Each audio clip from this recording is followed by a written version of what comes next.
This is me going 30 miles an hour on my mini drift cart. You may be wondering what I'm doing, so let's go back to the beginning. I love drifting, but I'm not rich, and I don't want to end up like this guy. Introducing the Crazy Cart. Crazy Cart mode is engaged by lifting up this drift bar, which erases the angle on the chassis and frees up the chassis to rotate around the front of the cart. I immediately bought a Crazy Cart and began testing it.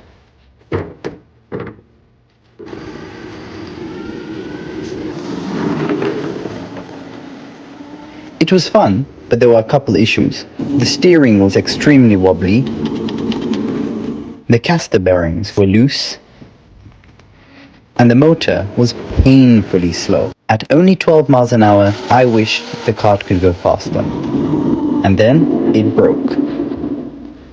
Well, time for some upgrades.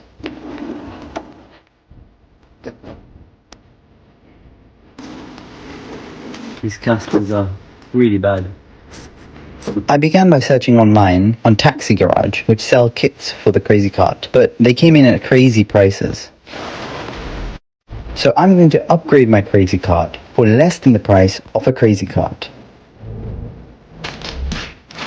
Time for some longboard wheels, wide casters, and a sealed headset bearing. Now for the disassembly.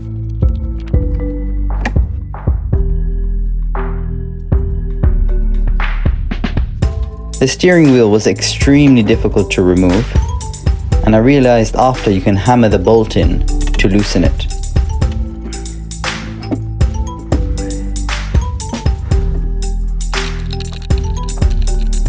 The casters were a major upgrade.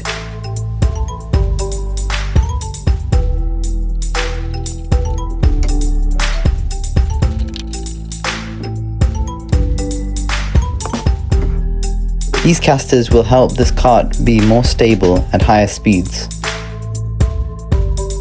Which allows the play. The sealed headset bearing reduces the play in the steering.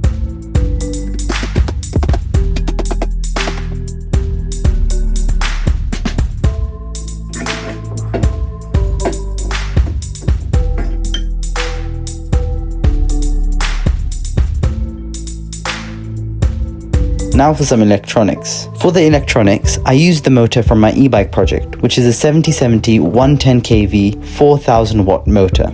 For the ESC, I used a Maker Base VESC, capable of providing more than 120 amps.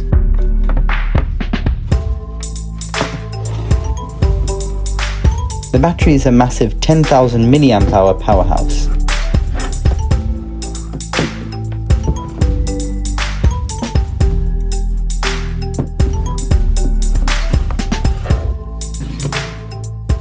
After hours of designing, I was ready to print the motor mount.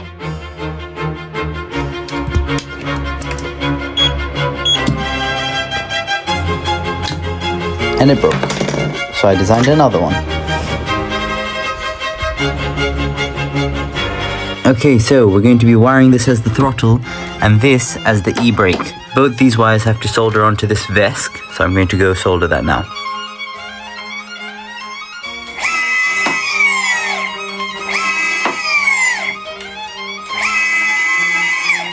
This e-brake idea worked amazingly well and removed the need for me to add a disc brake to the front. Now for some quick B-roll.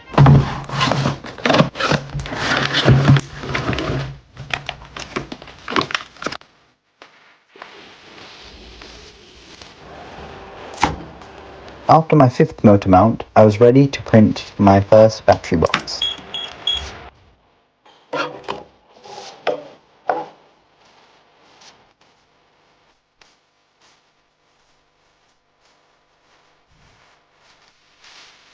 I used a soldering iron to melt them both together.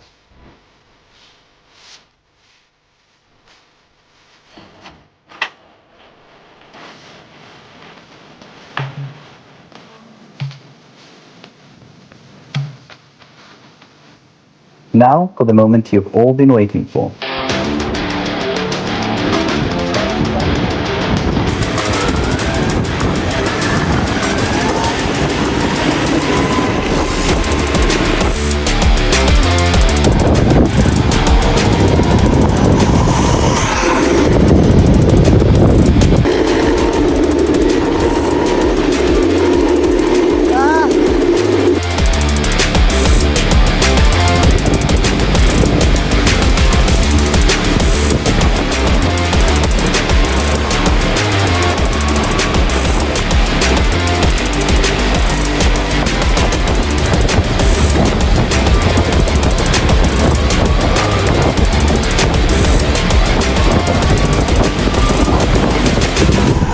어때, mama? Well, this project was a success. The cart traveled 30 miles an hour and cost £380, less than the cost of a brand new crazy car. I also managed to use all the parts from my previous e-bike project, and if you haven't watched that video, go to the channel and watch it now. I'm working on a couple of new projects, so if you want to see them, stay tuned.